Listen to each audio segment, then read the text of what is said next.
Hello दोस्तों, आप सभी का स्वागत है आपके अपने YouTube चैनल अचीवर प्रवक्ता पर। मैं हूं आपके साथ प्रभास कुमार।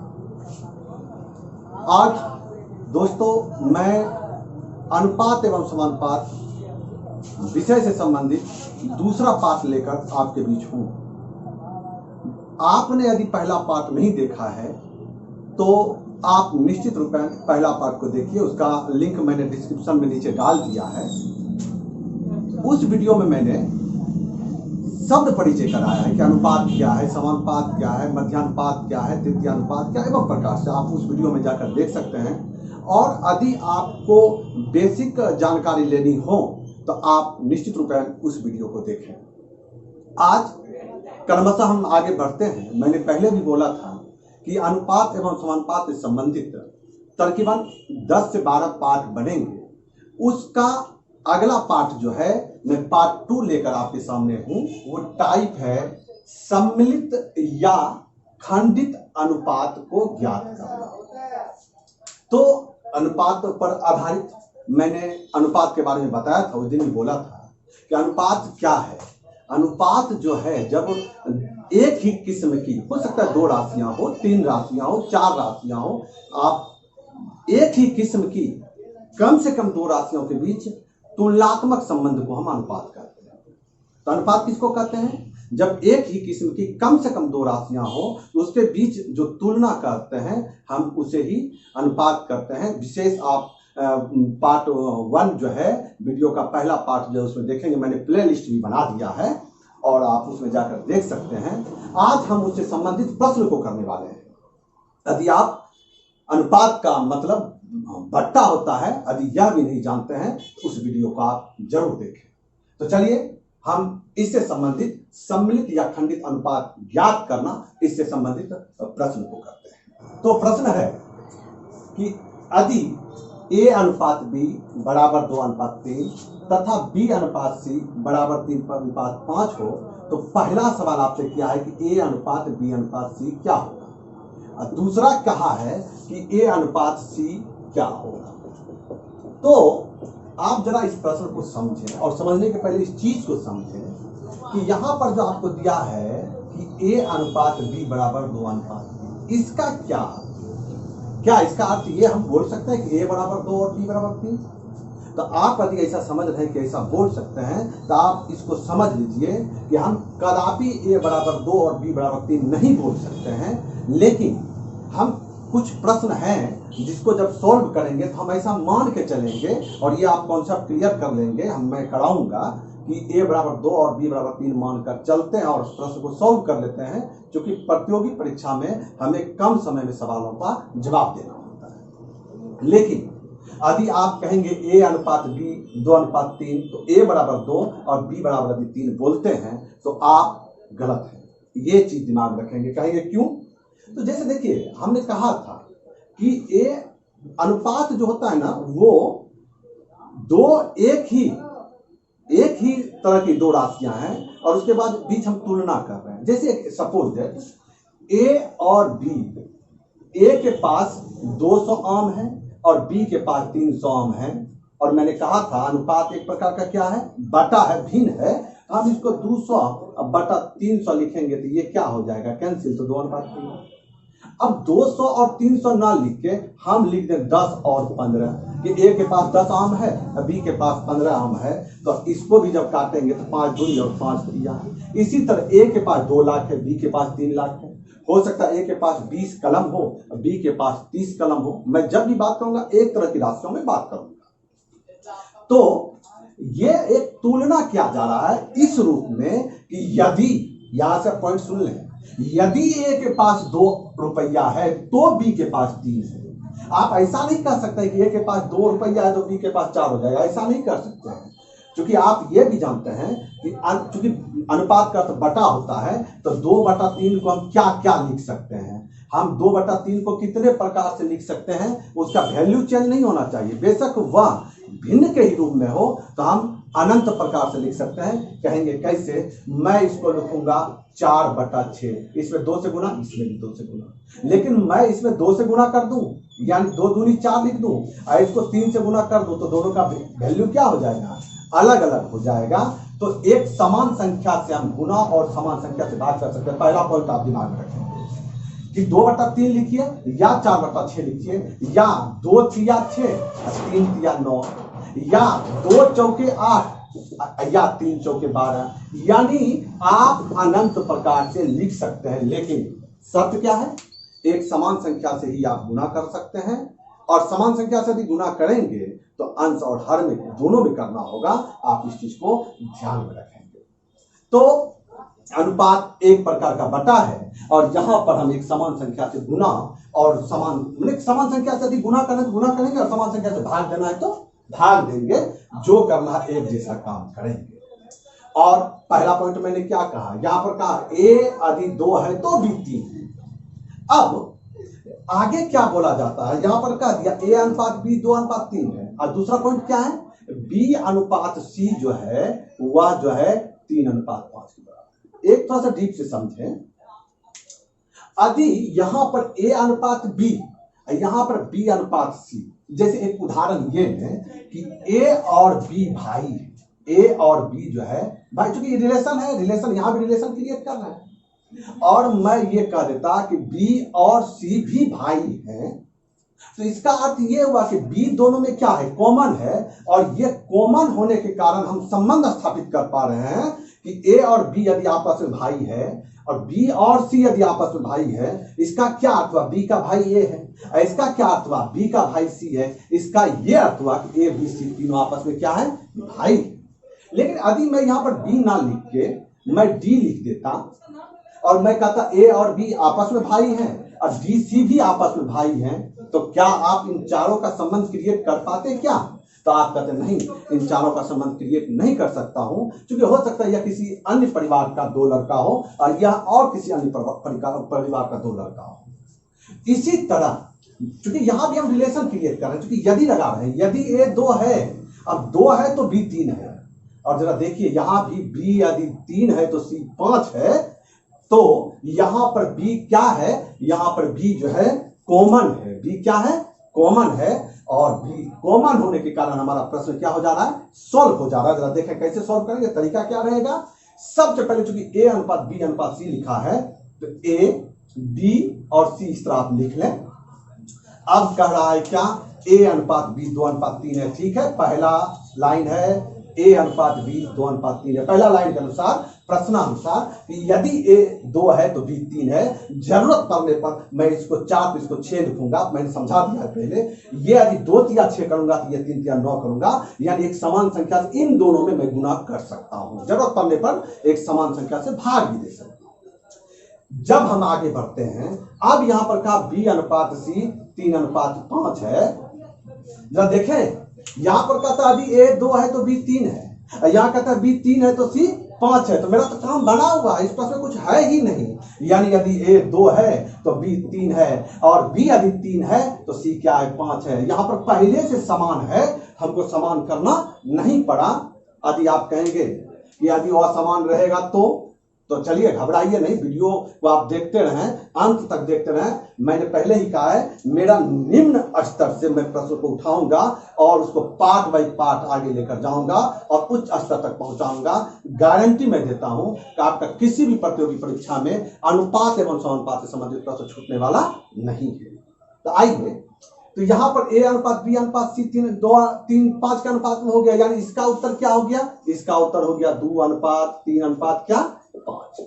और फिर कहा a अनुपात c क्या होगा, तो भाई यहां a कितना 2 और c कितना 5, तो लिख दीजिए a अनुपात c 2:5, यानी पहला का उत्तर हो गया 2:3:5 और दूसरा का उत्तर हो गया 2:5। तो चलिए अब हम जो है असमान संख्या को लेकर अगला सवाल को आपके बीच लाते हैं।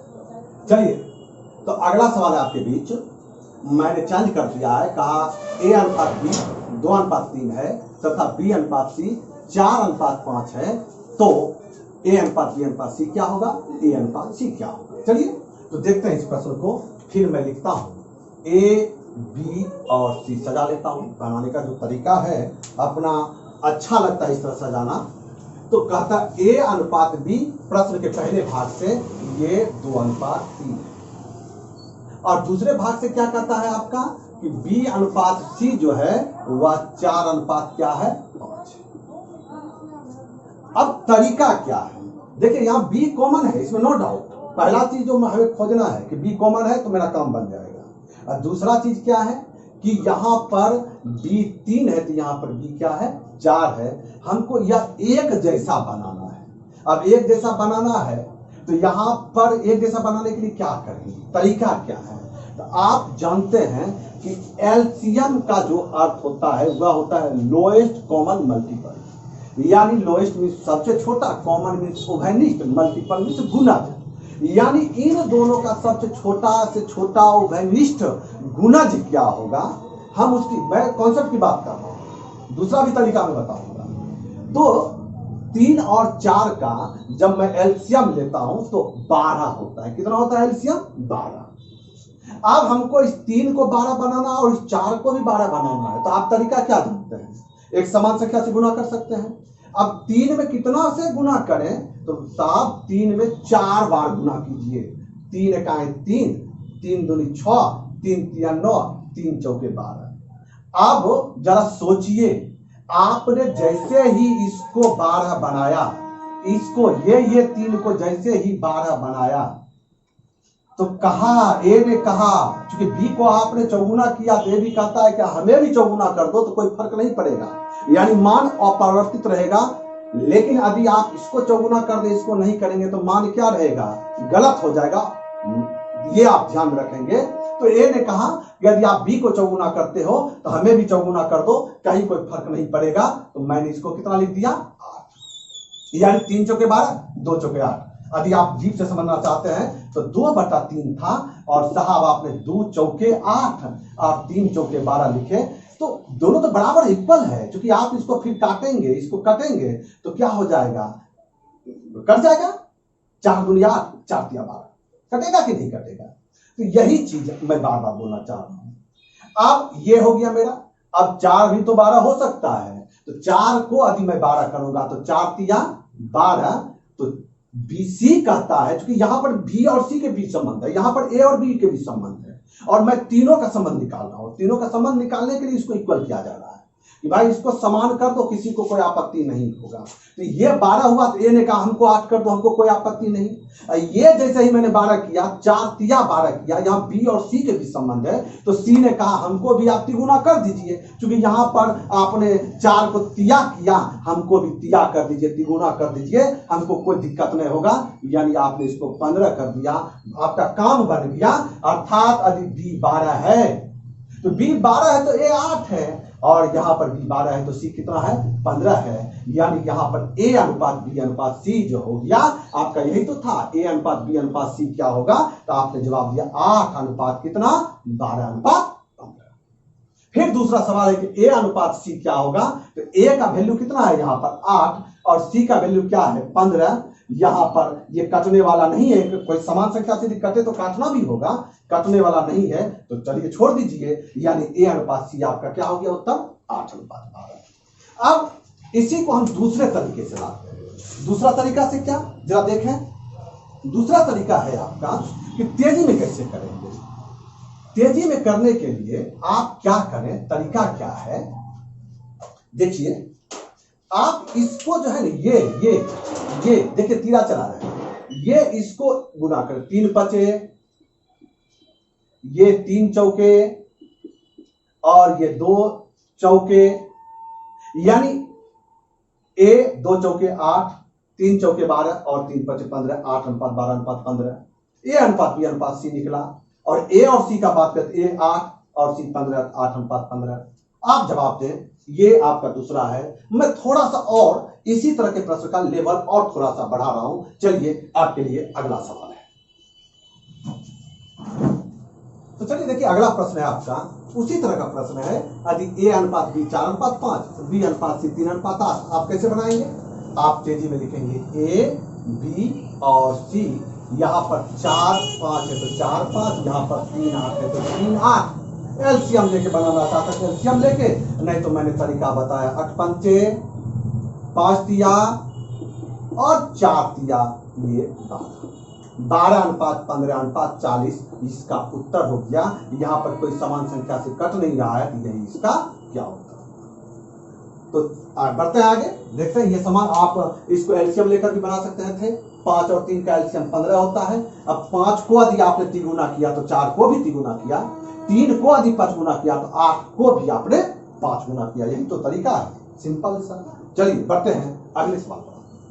तो चलिए अगला सवाल है कि यदि A/B 1:2, B/C 3:4 एवं C/D यदि 5:6 हो तो पहला सवाल है A/B/C/D क्या होगा, और दूसरा A/D क्या होगा। प्रश्न वही है, आपका एक चीज है, तरीका वही रहेगा, लेकिन इसको थोड़ा लंबा कर दिया।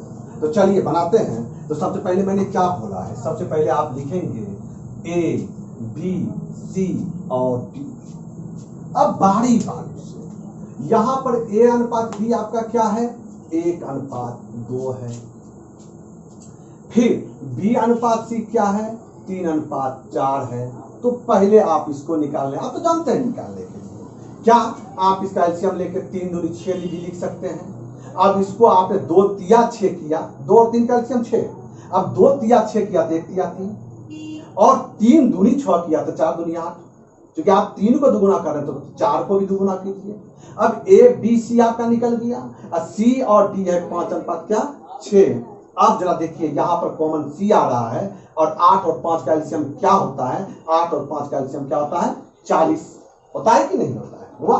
अब उसके बाद यदि 8 पंचे 40 किया तो बारी बारी से सबको, चूंकि A/B/C का अनुपात ये था, 8 पंचे 40 तो 6 पंचे 30 और 3 पंचे 15, और ये 5 8 40 किया तो 6 8 48। यदि आपको पूछा जाएगा A/B/C/D क्या होगा, आप कहेंगे 15:30:40:48। पहला सवाल का जवाब क्या होगा, पहला सवाल का जवाब होगा 15:30:40:48। अब यदि आपको A/D पूछ ले, ये A/D पूछ ले, A का वैल्यू क्या है, 15 है भाई, और D का वैल्यू 48 है, तो आप 15:48 से जवाब मत दे दीजिएगा, क्योंकि यहां पर कट रहा है। किससे कट रहा है, देखते हैं। 3 5 15 और 3 1 3 6 16 12, यानी इसका 5/16 हुआ, यानी 5 क्या हुआ उत्तर 16। यानी यदि आपको A/D बोलेगा तो 5/16, और यदि आपको A/B/C/D बोलेगा तो 15:30:40:48 ठीक लगेगा। चलिए इसी प्रश्न को हम दूसरे तरीके से बनाते हैं। क्या दूसरे तरीके से, तो यहां पर A/B है 1:2, B/C है 3:4 और C/D है 5:6 आपने लिखा। अब क्या करेंगे, तीरा लगाएंगे। तो सबसे पहले बाहर बाहर का तीरा, और फिर अंत से एक एक छोड़ते जाएंगे। जरा देखिएगा कैसे, यहां 6 चौके 24 दूनी 48। अब यहां पर आप क्या करें, ये 6 को छोड़ दें, क्लियर। अब फिर दूसरा जो तीरा लगेगा इसके साथ 5 चौके 20 दूनी 40। अब आप जो है, आप सबसे बाहर कौन है, 4 छोड़ते हैं, ये चले 5 दूनी 10 तिया 30, क्लियर। और अब उसके बाद देखिए 6 छोड़ा, 4 छोड़ा, आपके बाद 2 छोड़ दीजिए, आप 5 तिया 15 1 15, आपका उत्तर हो गया 15:30:40:48। मेरे दिमाग में ये रखिए, कॉन्सेप्ट ये रहा इसका कि आप अंतिम से छोड़ते जाएं, बाहर वाला एक एक करके छोड़ते हुए गुना करते हुए आए। यानी 6 चौके 24 दूनी 48 पहला स्टेप। दूसरा स्टेप में अब 6 को छोड़ दिया तो 5 चौके 20 दूनी 40। अब 4 को छोड़ा तो 5 दूनी 10 दिया 30, और फिर 2 को छोड़ा 5 या 15 1 15 15:30:48। लेकिन अभी सवाल कंपटीशन में दे दे A/D क्या होगा, इस तरह भी बना सकते हैं, लेकिन इससे आसान भी फंडा है। क्या फंडा है जरा देखिए, इससे आसान फंडा आप जरा गौर कीजिए। A/B का क्या हुआ, A/B, क्लियर। अब B/C का क्या हुआ, तो B/C, और C/D तो C/D लिख सकते हैं। यदि इन तीनों को आपस में गुना किया, अब आपने इधर गुना किया, इधर भी गुना तो करेंगे 1/2, चूंकि A/B ये पहला पद, उसका वैल्यू है दूसरा पद उसका वैल्यू 2। तो a बटा b गुना b बटा c गुना c बटा d। तो मैंने बाएं पक्ष को लिखा, अब दाएं पक्ष को उसी तरह सजाऊंगा 1 बटा 2 गुना 3 बटा 4 गुना 5 बटा 6। तो जरा देखिए ये b कैंसिल, c कैंसिल, आपका क्या बचा a बटा d बचा। तो आप यहाँ पर लिखेंगे 1 बटा 2, नहीं ये काटे तो 3 दूनी कितना हो जाएगा, 3 दूनी 6, और कट रहा है क्या, नहीं, तो 4 दूनी 8 दूनी 16, 5 बटा 16 यानी 5 अनुपात 16, यही आपका क्या होता है उत्तर। इसी तरह जरूरी नहीं है आपका a अनुपात b, b अनुपात c, c अनुपात d, d अनुपात e भी दिया रहेगा और आपको a अनुपात e पूछ लेगा, तो यही तरीका अपनाएंगे। और यदि जितना बढ़ाने दीजिए, आप क्रियाकलाप करते जाएंगे। एक चीज और ध्यान रखेंगे, हालांकि ऐसा देता नहीं है, सिर्फ आपका क्लियर कर दूं कॉन्सेप्ट। a अनुपात b दिया, b अनुपात c दिया, यानी a अनुपात b 1 अनुपात 2, b अनुपात c 3 अनुपात 4, और यहां पर c अनुपात d ना देके d अनुपात e दे दे और पूछ दे कि a अनुपात b अनुपात c अनुपात d क्या होगा, तो आप कहेंगे कि जानकारी क्या है, अधूरी है। यानी आपको a अनुपात b तो दिया, b अनुपात c तो दिया, लेकिन यहां पर c अनुपात d ना देके d अनुपात e दे दिया और पूछा कि a अनुपात b अनुपात c अनुपात d अनुपात e क्या होगा, तो क्या कहेंगे आप, जानकारी अधूरी है। इस चीज को ध्यान रखेंगे। तो चलिए स्टैंडर्ड को थोड़ा सा और बढ़ाते हैं और अगले प्रश्न पर आते हैं। देखते हैं अगला सवाल। अगला सवाल है, थोड़ा सा स्टैंडर्ड मैंने अब किया, इसके बाद और थोड़ा सा स्टैंडर्ड धीरे धीरे क्या होगा, बढ़ता जाएगा। तो सवाल है कि 2a बराबर 3b बराबर 4c हो तो a अनुपात b अनुपात c क्या होगा। इसी सवाल को यदि भाषा में दिया जाए तो आपको लिखेगा a का 2 गुना, b का 3 गुना और c का 4 गुना आपस में क्या है, बराबर है, तो a अनुपात b अनुपात c क्या होगा। तो आप घबराएंगे नहीं, इस सवाल को कैसे हम सॉल्व करते हैं जरा देखेंगे। जैसे यहां पर सिर्फ यदि दिया रहता कि 2a बराबर 3b, तो सीधा सा फंडा है क्या, जरा देखिएगा समझिएगा, a यही रहेगा, अब b को मैं नीचे डालूंगा और 2 को मैं इधर भेज दूंगा, तो क्या हो जाएगा 3 बटा 2, यानी a के सीधा में 3 और b के सीधा में क्या 2, यानी a अनुपात b 3 अनुपात 2, सीधा सा दिमाग में रखिएगा। उसी तरह b अनुपात c क्या, b के लिए 4 और c के लिए कितना 3, और आपने पीछे बनाया है, तो आप इसको कैसे बनाएंगे, आप उसी तरह बनाएंगे a b और c। तो a के लिए 3, b के लिए 2, b के लिए 4 और c के लिए कितना 3, और आप हल करते हैं। यहाँ पर जरा देखिए 2 और 4, सिर्फ इस 2 को मैं दुगुना कर दूं तो 4 हो जाएगा, इक्वल हो जाएगा। तो इसको मैं यदि 4 लिखूंगा और इसको यदि 2 दूनी 4 किया तो इसको 3 दूना 6, तो 6 अनुपात 4 अनुपात क्या हो गया, इसका उत्तर 3 हो गया। और यदि आप दूसरे तरीके की बात करेंगे तो जरा देखें, यदि आपको निकालना हो क्या a अनुपात b अनुपात c, तो यदि a का मान निकालना है, a का मान निकालना है, तो आप क्या कीजिए, a को ढकिए, तो क्या हुआ 3 चौके 12, फिर b को ढकिए 2 चौके 8, अब की बात c को ढकिए 3 दूनी 6, मैंने जिसको लिखना है उसको ढक के बाकी दोनों का गुणनफल लिख दीजिए। अब यहां पर देखिए क्या यह तीनों एक समान संख्या से कट रहा है, क्या कट रहा है, 2 से सभी कट रहा है, तो 2, क्योंकि मैंने बोला एक समान संख्या से भाग भी दिया जा सकता है और समान संख्या से गुना भी किया जा सकता है, लेकिन सब के साथ करना होगा। यहाँ पर 2 के साथ मैंने भाग दिया तो 2 छके, 2 से भाग दिया तो 2 चौके और 2 से भाग दिया तो दिया, यही आपका क्या हो गया, अनुपात हो गया। तो इस तरह के सवाल को आप इस 2 तरीकों से सॉल्व कर सकते हैं। तो चलिए अगला प्रश्न को देखते हैं। देखिए अगला सवाल वो गुना में था, तो आपको ये भाषा में यदि देगा किस प्रकार देगा, कहेगा a का 1/3 या a का तिहाई, b का चौथाई और c का 7वां भाग आपस में क्या है, बराबर है, तो a अनुपात b अनुपात c क्या है। तो कहीं कोई टेंशन मत लीजिएगा, तो सोचिए एक छोटा उदाहरण देता हूं, ये c ना देकर a/3 बराबर b/4 लिखा, तो देखिएगा तो कुछ है क्या, ये b यहाँ आ जाएगा 3 वहां जाएगा, यानी ए बटा बी बराबर कितना 3/4। अरे भाई ए के सीधा में 3, बी के सीधा में 4 लिख ना दीजिए अनुपात बी 3:4। अर्थात इस तरह का जब सवाल आवे तो सीधा लिखिए ए के लिए 3, बी के लिए 4 और सी के लिए 7। अर्थात ए अनुपात बी अनुपात सी जो हुआ वह 3:4:7।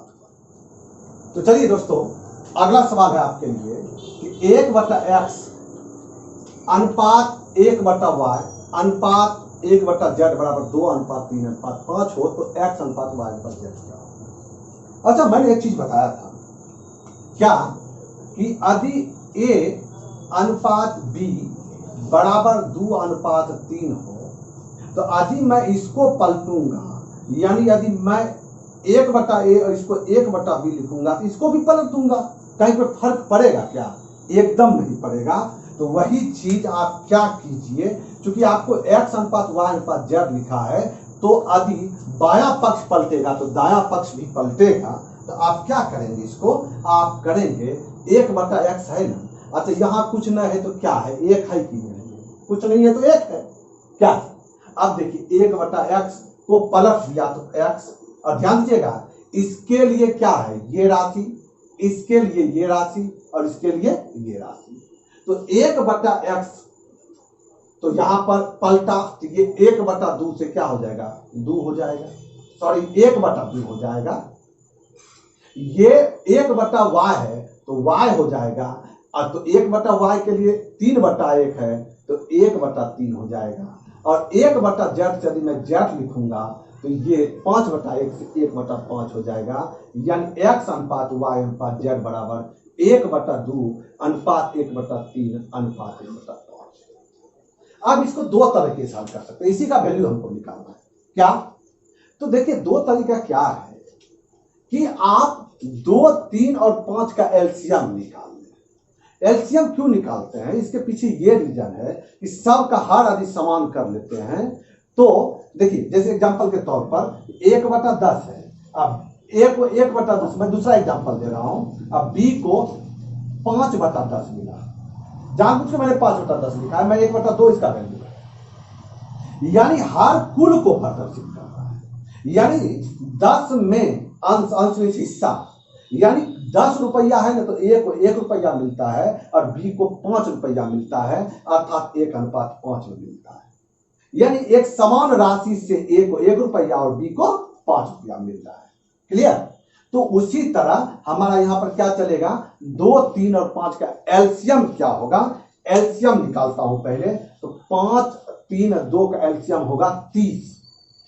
अब इसका हर यदि मैं 30 करूं, क्लियर, तो इसका हर यदि 30 करूं, जैसे भिन्न का जोड़ इस पर कीजिए 30 हो गया, तो इसका हर यदि 30 करो तो 2, 30 में 15 मैंने भाग देंगे 30 में 2 से 15, अब 15 इकाई 15, 3 दही 10 इकाई 10 और 5 छके 6 इकाई 6, अर्थात आपका अनुपात 15 अनुपात 10 अनुपात 6 हो गया।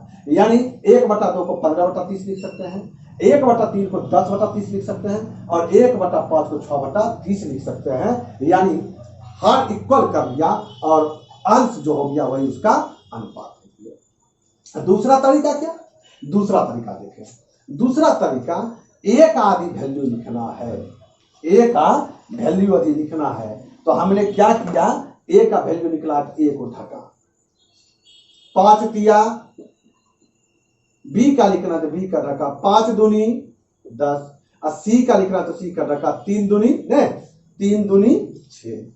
यहां भी ढकिया नियम चलेगा, मतलब ढकने वाला नियम चलेगा। लेकिन एक चीज और ध्यान रखिएगा कि अंश समान रहेगा तभी कर सकते हैं, अंश यदि समान नहीं रहेगा तो ये रूल अप्लाई मत कीजिएगा।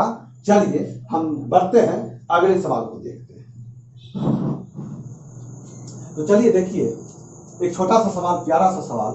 ए अनुपात भिन्न के रूप में दे दिया गया कि 2/3 अनुपात 4/7 है, तो ए अनुपात बी क्या होगा। यहां पर आपका ए अनुपात बी अनुपात सी भी दिया जा सकता था। चलिए पहले दो राशि को लेकर हम बात करते हैं। तो मैंने भी कहा है एक सवाल था, तो यहां पर हम देखते हैं अंश इसका इक्वल नहीं है। अंश इक्वल रहता तो ढकने वाला नियम चल सकता था, तो हमारा एलसीएम रूल काम करेगा यहाँ पर। तो वही तरीका 7 और 3 का एलसीएम कितना 21। तो आप डायरेक्ट यहाँ पर 21 से क्या करें गुना कर दें। यहाँ पर डायरेक्ट आप क्या करें 21 से गुना कर दें सीधा।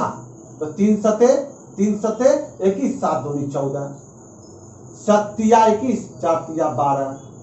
क्लियर। और आप यहाँ पर एक समान राशि से कट भी रहा है तो आप क्या करेंगे 2 सते 2 छके, यह 7:6 आपका उत्तर हो जाएगा। और एक चीज और देखिए, यहाँ पर था 2:3 4/7। तो ये जो है ये बराबर की तरह कार्य करता है। तो आप पहले इसको भी कर सकते, तो 2 दूनी, अब फिर 7 और 3 का एलसीएम 21 नहीं 21, तो 3 सते 7 तिया 3 दूनी 6, यही 7 अनुपात क्या हो जाएगा आपका ये 6 उत्तर हो जाएगा। तो यही आप इसी तरह अगला सवाल को देखें। तो यहाँ पर आपको कहा गया कि ए अनुपात बी अनुपात सी 2/3 अनुपात 1/12 अनुपात 3/4 हो सकता है। ए अनुपात बी अनुपात सी अनुपात डी तक दिया है तो कोई घबराइएगा नहीं, तरीका वही होगा, प्रोसेस वही होगा। यहाँ पर 3, 12 और 4 का एलसीएम क्या होगा, तो 3, 12, 4 का एलसीएम 12। तो सब में आप 12 से क्या करें गुना कर दें। तो 3 चौके 12, 3 चौके 12, 4 दूनी 8, 12 कहीं 12, 1 कहीं 1, और 4 तिया और 3 तिया 9 आपका उत्तर हो गया। यदि आपका डी तक रहता तो वही चीज करते। बस यही आपका सिंपल सा तरीका। तो चलिए दोस्तों देखते हैं अगला सवाल है। थोड़ा सा चेंज, मैंने कहा बेसिक से मैं लेकर चल रहा हूं और सिलसिलेवार स्टैंडर्ड में अब करता जा रहा हूं। ये टाइप जो आप पढ़ रहे हैं यह टाइप है सम्मिलित या खंडित अनुपात को ज्ञात करना। तो इसमें किस किस तरह के सवाल आपको आ सकते हैं मैं सबसे आपका परिचय करवा रहा हूं। तो यहां पर देखिए a बराबर b/3 कुछ है क्या, ये a बराबर b/3, ये b यदि यहाँ आ जाए, ये यहाँ हट जाए और ये आ सकता है कि नहीं, यहाँ क्या बचेगा यानी a/b 1/3। उसी तरह c यहाँ आ जाएगा तो b/c क्या हो गया 1/2। अब a अनुपात b अनुपात c पूछा, a/b 1:3 और b/c 1:2। ये 1 को मैं 3 बनाऊंगा, ये यदि 3 बनेगा 1 तिया 3 तो 2 तिया कितना 6, तो 1:3:6 इसका क्या हो गया उत्तर हो गया। आप जवाब बढ़ते हैं अगले सवाल पर चलते हैं। अरे देखिए अगला सवाल, यदि आपको इस तरह फंसा के दे तो घबराइए नहीं। यदि ये आपका 3/5 p बराबर 7/2 q है, हम इतना ही लेते हैं क्योंकि यदि इतना बराबर इतना बराबर इतना, तो मैं इसके बराबर ये लिख सकता हूँ, इसके बराबर ये भी तो लिख सकता हूँ। तो मैंने पहले लिखा इसके बराबर ये, यदि मेरा p अनुपात q ज्ञात हो जाए और q अनुपात r ज्ञात हो जाए, p अनुपात q अनुपात r आराम से ज्ञात कर सकते हैं। तो आप इजी, ये कुछ नहीं है तो गुना में है, ये कुछ नहीं है तो क्या है गुना में है, ये गुना में इधर क्या आएगा भाग में, ये पर उधर चला जाएगा भाग में, ये 3/5। तो p/q बराबर 7/2 अब भागा 3/5 या पूरा में 3/5। अब p/q बराबर कितना हो जाएगा, ये पलटेगा नहीं क्या 7/2 गुना 5 कितना हो जाएगा 3, अर्थात p और q का जो अनुपात निकला हुआ 7×5 = 35 कितना निकला 6। इसी तरह आप क्या करें 7/2 q बराबर 7/5 r, तो ये q/r बराबर क्या हो जाएगा 7/5, ये भागा 7/2 तो गुना 2/7 कैंसिल अर्थात 2/5। अब जरा देखें आपने p अनुपात q ज्ञात कर लिया है कितना 35:6 नहीं, आपने p अनुपात q जो ज्ञात किया है 35:6 और q अनुपात r जो आपने ज्ञात किया है 2:5। तो आप जरा देखें 2 को यदि मैं 6 लिखूंगा क्योंकि 2 और 6 का एलसीएम 6, 2 को यदि मैं 6 लिखूंगा, ये 6 लिखूंगा इसको काट के, तो 2 तिया 6, तो 5 तिया कितना इसको 15 लिखूंगा, यानी 35:6:15 आपका क्या होगा उत्तर। चलिए दोस्तों अगला सवाल है कि a अनुपात b अनुपात c बराबर 2:3:4 हो तो हमको एक चीज बताइए, a बराबर के लिए क्या मानेंगे 2, बी के लिए क्या मानेंगे 3 और सी के लिए क्या मानेंगे 4। तो जब आप ऐसा मानेंगे तो ए के लिए 2, तो ए बटा बी है तो 2 बटा कितना 3, क्योंकि बी के लिए 3, अनुपात क्या बी बटा सी, तो बी के लिए 3, सी के लिए 4, अनुपात कितना सी बटा ए, तो सी के लिए 4 और ये 2, 4 बटा 2। तो दोस्तों आप इस 4 बटा 2 को 2 दूनी यानी क्या लिख सकते हैं 2 बटा 1, और तो कुछ कहीं हो नहीं रहा है। और इसको आप बनाने के लिए सीखे हुए हैं। कैसे सीखे हुए हैं? 3, 4 और 1 का एलसीएम 12 होगा। आप गुना 12 कर दें तो 3 चौके 4 दूनी 8, 4 तिया 3 तिया 9 और 1 12 12 दूनी 24। यही तो आपको। तो चलिए दोस्तों अगला सवाल देखते हैं। देखिए यहाँ का था a का 30% यानी a गुना 30/100 बराबर b गुना 0.25, तो हम लिखेंगे b गुना 25/100। 25 बटा कितना 100 बराबर c गुना 1/5 को क्या मैं लिख सकता हूं क्या 20/100। आप कहेंगे क्यों 100 लिखा? यहां मैंने देखा कि सबका यदि मैं 100 कर दूं तो मजा आ जाएगा। क्लियर? कहेंगे क्या मजा आ जाएगा? तो आप जानते हैं, जैसे समझिए मैं क्या बोलना चाहता हूं। a गुना 30/100 अब बराबर b गुना 25/100, ये 100 से कैंसिल नहीं हो जाएगा क्या? अब फिर वही जो आपने किया था a का 3 गुना बराबर b का 2 गुना 1, जो सवाल आपने इससे पहले बनाया उसी, तो यहां पर मैं क्या करूंगा 100 क्या करूंगा कैंसिल कर दूंगा। और ये एक समान राशि से 5 छके 25 और 5 चौके ये करता है। और फिर वही ढकने वाला नियम, a का वैल्यू लिखना तो ढकेंगे 5 चौके a अनुपात b अनुपात c लिख रहा हूं 5 चौके 20, b को ढकेंगे तो 6 चौके 24 और c को लिखेंगे 6 को ढकेंगे तो 6 पंचे 30। एक समान राशि से क्या कट रहा है क्या? तो 2 दही 2 12 2 15, यही आपका क्या हो गया उत्तर। तो दोस्तों अगला सवाल है कि a b से 40% अधिक है। इसका क्या अर्थ हुआ?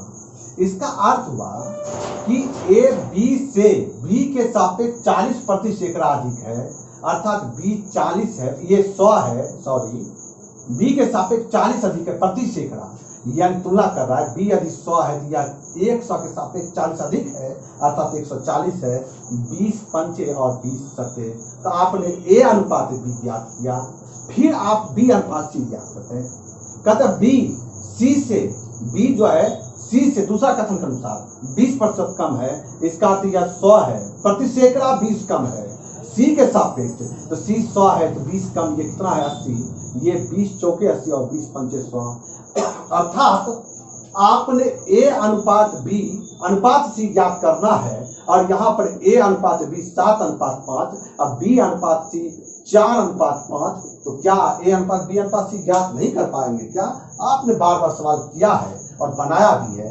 5 और 4 का एलसीएम कितना 20, तो 5 चौके 20 तो 7 चौके 28, 4 पंचे 20 तो 5 25, यही आपका क्या हो गया उत्तर। दोस्तों अगला सवाल है कि m का 15% यानी m गुना 15/100% का 100 बराबर n गुना 20/100, और पूछा m अनुपात n क्या होगा? ये 100 कैंसिल और 100 कैंसिल हो गया, 5 तिया 5 चौके। अब आपको सिखाया गया है m का तिगुना बराबर n का चौगुना।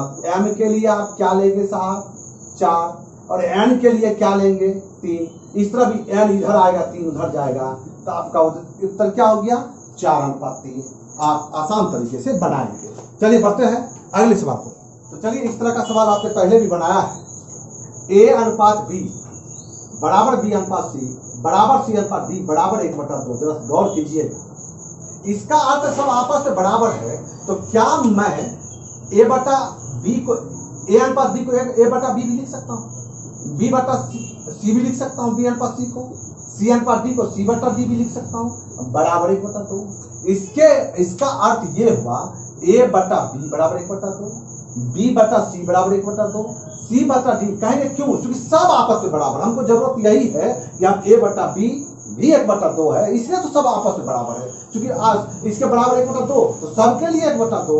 और A अनुपात B आपने पूछा है तो आप सिखाया गया है A/B गुना B/C गुना C/D आप अधिक कर दें। यहाँ पर A/B के लिए 1/2, B/C के लिए भी 1/2 और C/D के लिए भी 1/2। तो ये B क्या होगा, C क्या होगा, कैंसिल हो जाएगा। A/B आपका क्या उत्तर बचेगा भाई, 1/8, अर्थात 1:8 में आप क्या लगाएंगे, ठीक लगाएंगे। तो दोस्तों, यदि आपको यह वीडियो अच्छा लगा, यह अनुपात और समानुपात का दूसरा पार्ट था जिसका शीर्षक था सम्मिलित या खंडित अनुपात को ज्ञात करना। इसका अगला पार्ट मैं बहुत जल्द अपलोड कर दूंगा। यदि आप इसको भली भांति समझ पाए, यदि आपको यह वीडियो अच्छा लगा तो लाइक कीजिए, हमें सपोर्ट करने के लिए शेयर कीजिए, सब्सक्राइब कीजिए। और हाँ, यदि सब्सक्राइब करते हैं तो आप बेल आइकन को क्लिक करेंगे और उसके बाद ऑल नोटिफिकेशन को जरूर दबाएंगे, ताकि आपके पास मेरे द्वारा डाले गए वीडियो का नोटिफिकेशन सबसे पहले पहुंचे। धन्यवाद।